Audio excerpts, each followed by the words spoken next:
Hello viewers, welcome to trend and track. ఈరోజు మనం restaurant style chilli బ్రెడ్ని ఎలా తయారు చేసుకోవాలో చూద్దాం.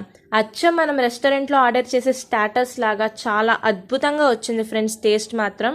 సో ఇప్పుడు దీన్ని ఎలా తయారు చేయాలో చూద్దామా. ముందుగా 4 బ్రెడ్ స్లైసెస్ని ఇలా క్యూబ్స్ కింద కట్ చేసుకోండి.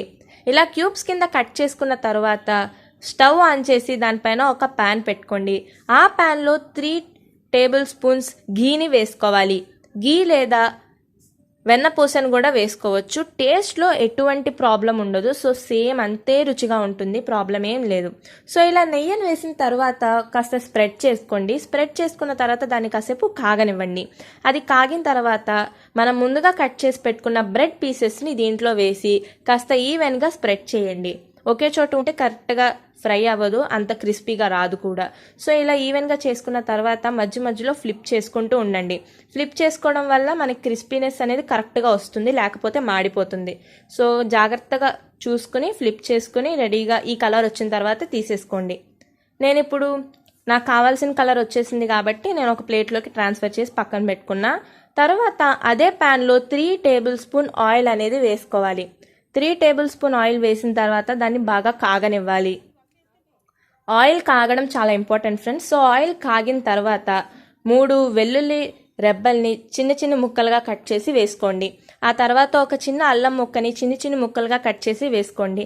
ఆ తర్వాత 2 పచ్చిమిరపకాయలని చిన్న చిన్నగా కట్ చేసి వేసుకోవాలి. సో వీటి సైజ్ చిన్నగా ఉంటేనే మనకి టేస్ట్ అనేది చాలా బాగుంటుంది ఫ్రెండ్స్. సో ఎంత చిన్నగా వీలైతే అంత చిన్నగా కట్ చేసుకోండి.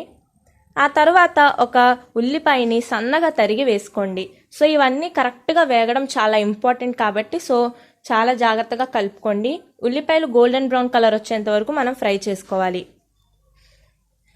ఇప్పుడు 1/2 టేబుల్ స్పూన్ సాల్ట్ అనేది వేసుకుని ఒకసారి కలుపుకోండి. సో ఈ విధంగా గోల్డెన్ బ్రౌన్ కలర్ వచ్చేంత వరకు మనం జాగ్రత్తగా కలుపుకుంటూ ఫ్రై చేసుకోవాలి. ఇప్పుడు ఒక టొమాటోని చిన్న చిన్న ముక్కలుగా కట్ చేసి వేసుకుని కాస్త ఉడకనివ్వాలి. ఈ విధంగా ఉడికిన తర్వాత 1/2 టేబుల్ స్పూన్ కారం అనేది వేసుకోవాలి. తర్వాత 1 స్పూన్ టొమాటో సాస్ అనేది వేసుకోవాలి. ఆ తర్వాత 1/2 టేబుల్ స్పూన్ పంచదార వేసుకోవాలి. పంచదారని స్కిప్ చేయొద్దు ఫ్రెండ్స్, అది మంచి టేస్ట్ ఇస్తుంది. ఆ తర్వాత 1/2 టేబుల్ స్పూన్ సాల్ట్ వేసుకోవాలి. ఇప్పుడు వీటన్నిటిని మనం చాలా జాగ్రత్తగా బాగా కలుపుకోవాలన్నమాట. సో కొంచెం టొమాటో వేయడం వల్ల, టొమాటో సాస్ వేయడం వల్ల మనకి ట్యాంగినెస్ అనేది చాలా బాగుంటుంది.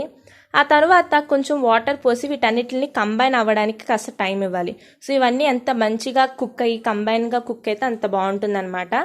సో మనకి బాగా కుక్ అయినట్టు కనిపించిన తర్వాత మనం ముందుగా ఫ్రై చేసి పెట్టుకున్న బ్రెడ్ పీసెస్ని దీంట్లోకి వేసుకోవాలి. సో ఈ బ్రెడ్ పీసెస్కి ఈ గ్రేవీ అనేది చాలా బాగా అంటాలి, అప్పుడే మంచి టేస్టీగా ఉంటుంది. సో ఇది కాస్త బాగా అంటినాయి కదా ఫ్రెండ్స్. సో మనకి ఈ బ్రెడ్ పీసెస్ అనేవి ఆ గ్రేవీని బాగా అబ్జర్వ్ చేసుకున్నాయి. సో ఇప్పుడు ఫైనల్ టచ్అప్ గార్నిషింగ్కి నేను కొరియాండర్ లీవ్స్ని పీసెస్ కింద కట్ చేసుకున్నా, అంతే. సో మన రెసిపీ సర్వ్ చేసుకోవడానికి రెడీగా ఉంది. నిజం చెప్తున్నాను ఫ్రెండ్స్, మీరు ఈ రెసిపీని ఖచ్చితంగా ట్రై చేయాల్సిందే, చాలా అద్భుతంగా ఉంది.